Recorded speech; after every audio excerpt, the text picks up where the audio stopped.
Saya mau minta menanggapi itu terutama bagian yang perempuannya. Karena sayang sekali capres-cawapres kok laki-laki semua ya. Terakhir kali ada perempuan masuk dalam kertas suara itu Ibu Megawati. Waktu itu sempat berpasangan juga dengan Bapak Prabowo. Tapi setelah itu belum ada lagi. Dan rasa-rasanya kalau kita bicara dialektika pemilu, kontestasi politik hari-hari ini, semuanya sangat maskulin. Suara perempuan tidak terdengar. Terdengarnya hanya sayup-sayup. Jadi saya ingin minta komentar soal itu. Di mana posisi perempuan kalau kita bicara politik kekuasaan di negeri ini? Saya mulai dari Mas Ganjar dulu. Affirmative action. Itu keywords untuk kita berikan kepada kelompok-kelompok tertentu. Ada tiga kelompok yang menurut saya menjadi prioritas. Satu kelompok perempuan, dua penyandang disabilitas, dan tiga anak-anak. Apakah terlalu maskulin? Enggak juga, Mbak. Kalau kita melihat tadi saya sampaikan, mengajak lebih banyak orang untuk terlibat, maka saya sampaikan kemudahan akses. Pada kelompok siapa? Tadi saya sebut, perempuan. Yang di mana? Yang tidak bisa mendapatkan akses dengan baik. Maka ketika saya melamar beberapa anak muda secara spontan, maukah jadi juru bicara saya menemukan satu laki-laki, satu perempuan. Satu laki-laki namanya Novi Basuki, seorang santri yang belajar di Tiongkok, dan dia langsung, mau, oke. Yang kedua saya ketemu Karina. Tidak banyak orang tahu ketika saya menyebut Karina. Mbak Karina mau nggak jadi juru bicara saya? Wah, mau banget Pak. Tapi sekarang lagi bekerja di Australia.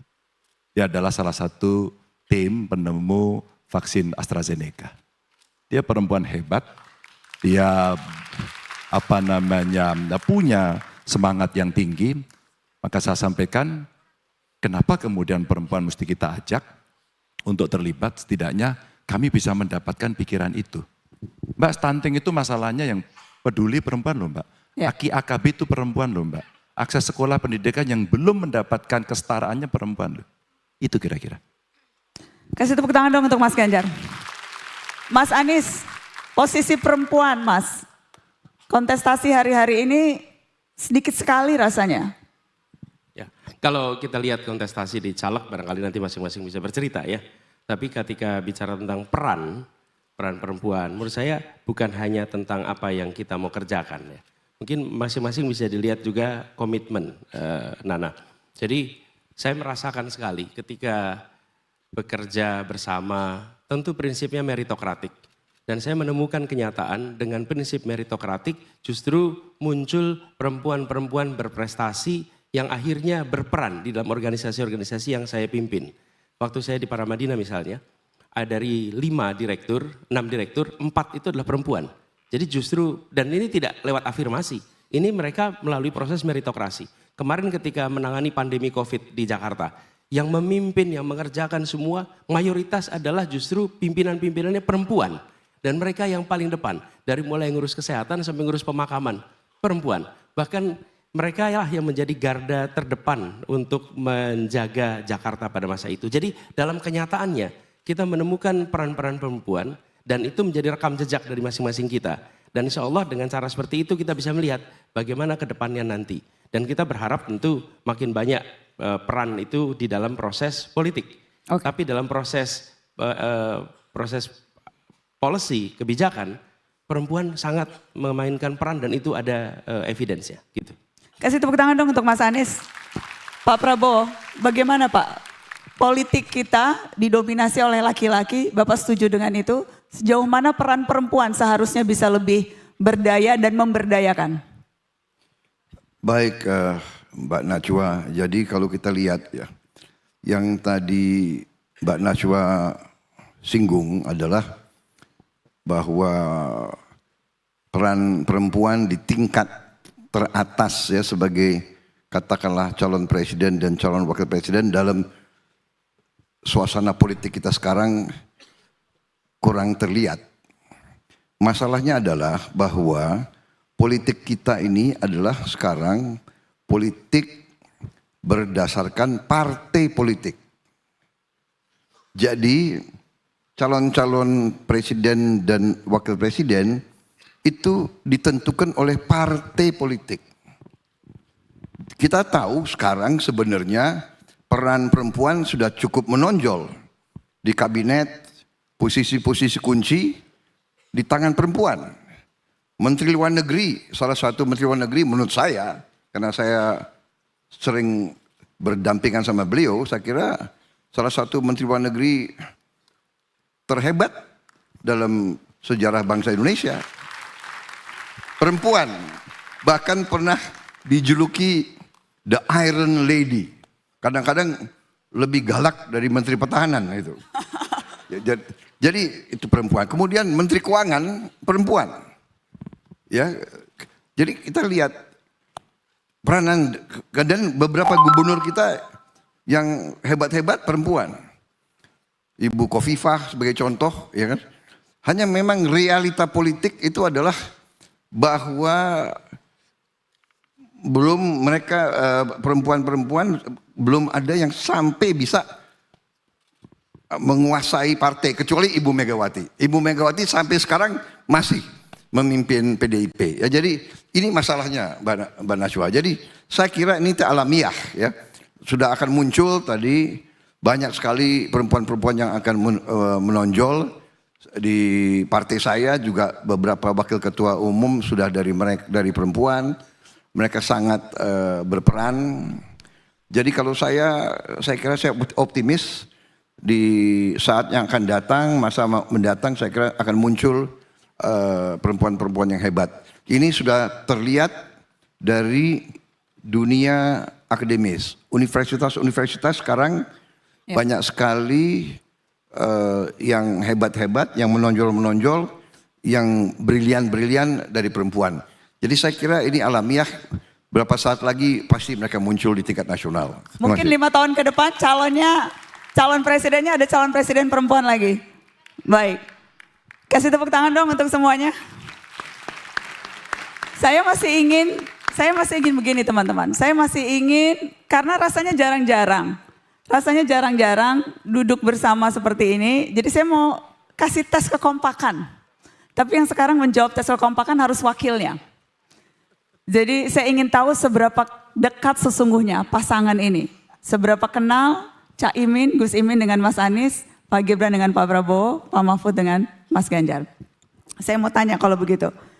Apakah Gus Imin tahu zodiak Mas Anies?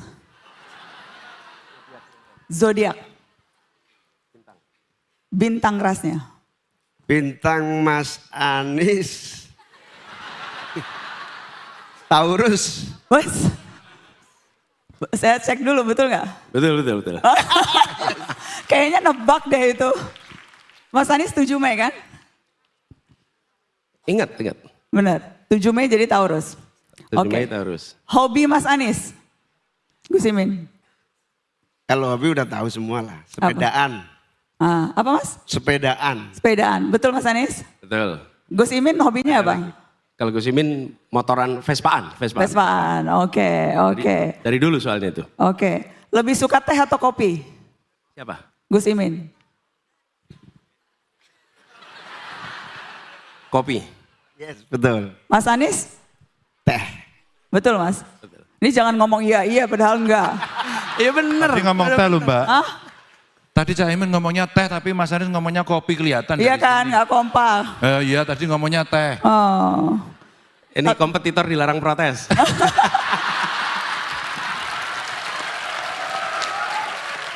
Satu lagi, sebutkan satu nama anak Mas Anies, Gus Imin. Satu aja. Mutiara. Wes. Nama panggilannya? Nama panggilan Mutiara? Tia. Wes. Bener Mas? Benar, semua tahu itu benar. Oke. Benar. Saya mau ke Pak Untung Mahfud. saya nggak ditanya. Hah? Pak Mahfud, zodiak Mas Ganjar. Kenapa? Zodiak Pak, bintang rasnya. Penting Pak buat dede-dede tuh untuk tahu.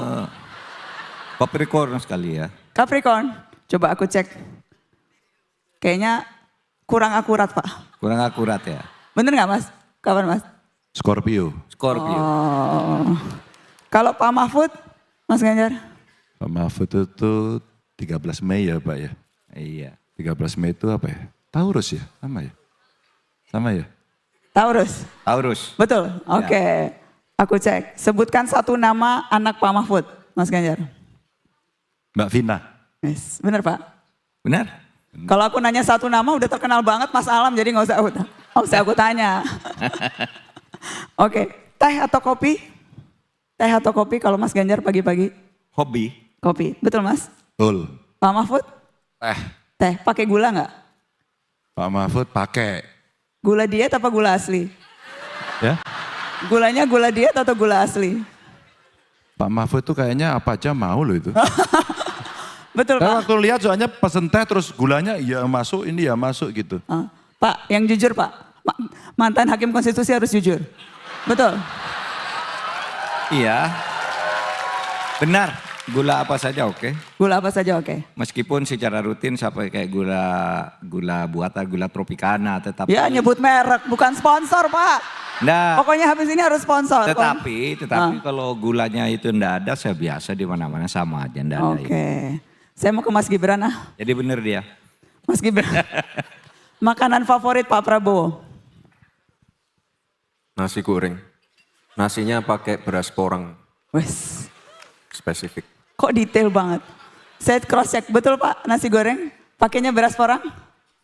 Betul, oke. 1 poin. Zodiak Pak Prabowo?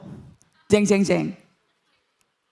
Kami berdua lahirnya sama-sama Oktober sih. Cie. Di Libra. Libra? Iya. Betul Pak Prabowo? Betul. Oke. Pak Prabowo, sebutkan satu nama anak Mas Gibran. Jan Etes Sri Narendra. Wes. Lengkap loh.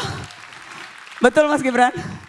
Betul. Betul. Kalau aku nanya satu nama udah ketahuan Mas Didit, jadi aku nggak tahu, nggak tanya. Oke. Pak Prabowo minumnya teh atau kopi? Kegampangan ini semua orang tahu. Iya, Teh atau kopi Ambalang. Wes. Berapa cangkir dalam sehari? Banyak. Pak Prabowo minum berapa cangkir kopi dalam sehari? Lebih dari 3 Pak mungkin ya. Bener, 4. 4. Oh, 4. Oke.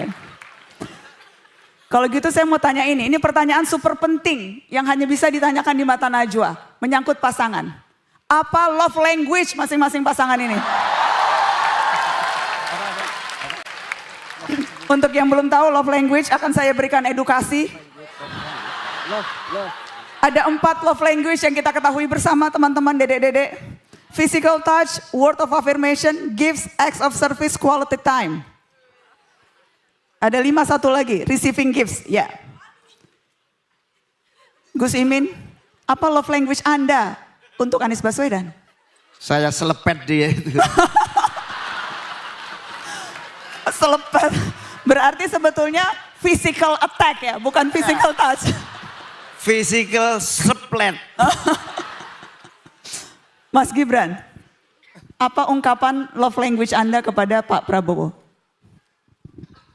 Apa ya Pak ya? Kita biasa pakai telepati sih Pak. Wes, Diam-diam gini udah saling paham. wes. Kalau saya boleh kasih saran Mas, kayaknya Ya. yang cocok quality time. Karena kan Pak Prabowo suka ngajak main kuda, suka Oh, ngajak iya, makan benar, bersama. benar. Jadi yang penting tuh menghabiskan quality time. Makan berdua, Nah. berkuda berdua. Wes, Boleh. semua berdua. Mas Ganjar, apa ungkapan love language Anda kepada Mahfud MD? Ini nadanya kayaknya serius, pertanyaannya love language. Apa ya? Kita belum pernah ya Pak ya? Belum pernah. Oh kita baru gitu. Tak cari aja lah Mbak nanti. Tapi biasanya mengungkapkan perasaannya lewat apa? Ngobrol lah Mbak. Oh, berarti quality time. Ya, Suka ngopi, ngasih hadiah, terus Mas? Ngobrol, diskusi. Profesor. Diskusi biasanya. Kalau udah diskusi lama banget. Itu kali Pak ya? Ya. Ya. Berarti word of affirmation, jadi suka saling memuji. Banyak amat Ya. jadi. Word of Iya kan? affirmation ya, apalagi quality time ya. Tapi quality time apa Om ya? Bertemunya jarang-jarang ya Pak ya? Ya gitulah pokoknya. Oke. ada satu pertanyaan yang saya simpen-simpen untuk Pak Prabowo. Saya perhatikan sering menari, Pak. Bapak, akhir-akhir ini. Itu dari mana? Apakah memang dari dulu? Apa sekarang baru diingatkan kembali memori masa lalu? Atau kenapa sekarang Bapak ringan sekali menari? Waduh, ini bukan rahasia kalau gitu ya. Jadi begini, ini keadaan, ini cerita yang sebenarnya. Jadi di keluarga saya, kakek saya, eyang saya Pak Margono, kan orang Jawa dari Banyumas zaman itu ya, tidak ada hiburan kecuali wayang. Jadi tiap kali saya ke rumah eyang saya disambut dengan tarian kayak begitu. Dari kecil. Yang menari Ya, Pak Prabowo? eyang saya. Oh. Dia sambut saya selalu begitu, ya. Gatot Koco pangeran dari Pringgodani. Tak tak tak tak tak tak tak. Nah. Jadi itu satu. Kemudian bapak saya Pak Sumitro, ya kan juga istilahnya orang Banyumas. Zaman itu nggak ada TV, nggak ada apa-apa. Ya hiburannya wayang. Jadi tiap kali ada berita bagus, berita gembira, dia selalu nari seperti itu, joget seperti itu. Jadi mungkin itu masuk di bawah sadar saya. Kalau saya gembira, saya pasti begitu. Pak ulangi lagi dong tek-tek-teknya tadi kayaknya enak banget.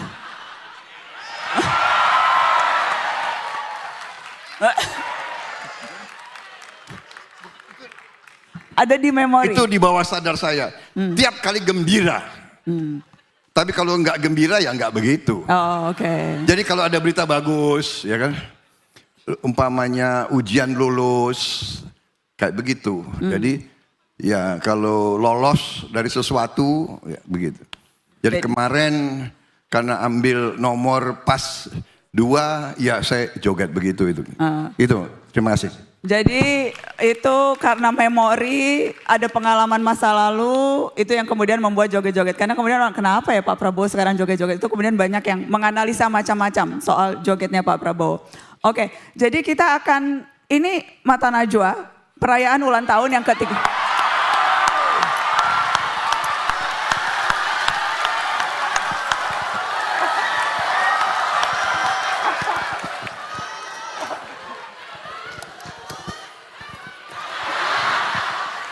Mohon izin Pak, saya sudah punya all access, oke? Ini all access saya, jadi saya bukan penyelundup. Mohon izin Bapak, oke.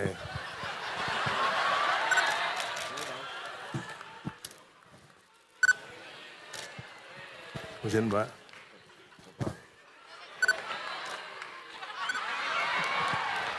Izin Pak.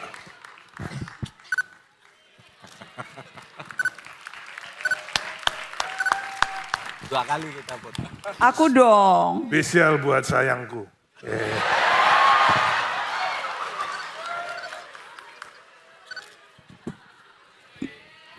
Wah, good, very good. Makasih, lagi ngapain nih? Hah? Ini lagi, enggak sih lagi ngumpul-ngumpul aja, ngobrol-ngobrolin love language. Pak sana toh Pak, dipoto toh Pak itu. Oke. Ya, nah kan.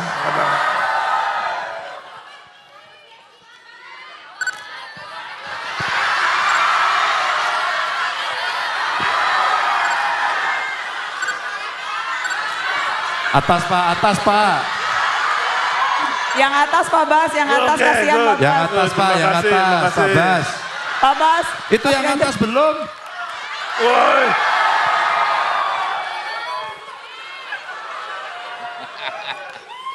Kok random ya, tiba-tiba ada Pak Bas naik sepeda, bawa kamera random.